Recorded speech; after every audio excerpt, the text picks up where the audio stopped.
Dagny Øvergaard was a young girl of 15 when the German soldiers came. She remembers the time well, but she finds it hard to talk about the role played by her brother Ole. He enthusiastically joined the Norwegian Nazi Party, the National Samling.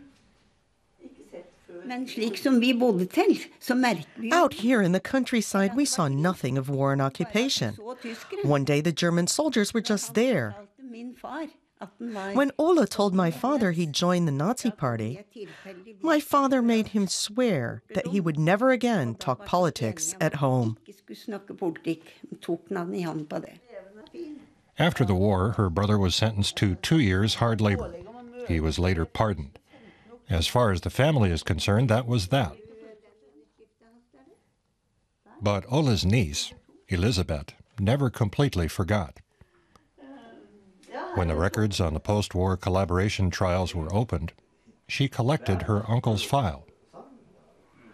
The transcript of his interrogation shows that he thought it would be better for Norway if we collaborated with the occupiers.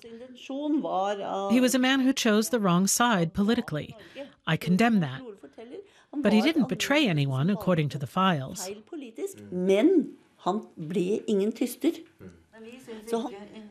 There was no proof that her uncle took part in crimes, like the persecution of political opponents.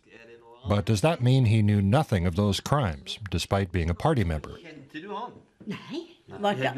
We never talked about that afterwards.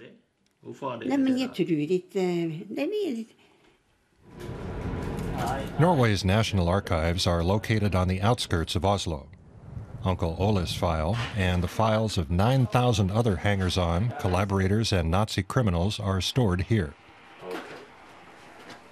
For 70 years, access to these files was restricted to researchers and the authorities. Now they're open to all Norwegians. An application to see them is all it takes. Erland Pedersen and his colleagues can hardly process the requests. They've received more than 2,500 so far. We had visitors who ran crying out of the reading room after going through their grandfather's or uncle's file. It hasn't always been easy for them. Most of them are just curious, but sometimes they're confronted with the fact that their relative did some awful things. Norway's Resistance Museum is a monument to those who fought against the German occupiers.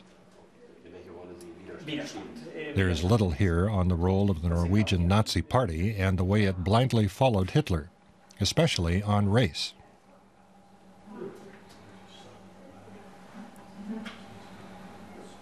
Norway's National Socialist leader, Vidkun Quisling, was sentenced to death after the war and executed.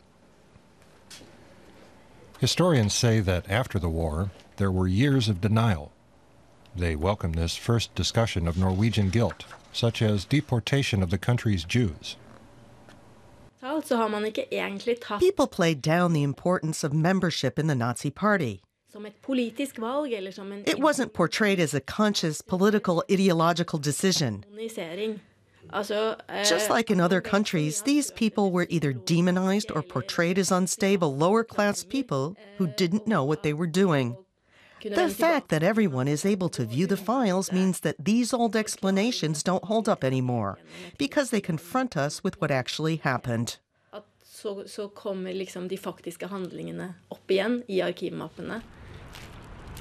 For these two women, Ole was just a fellow traveler who bore no guilt.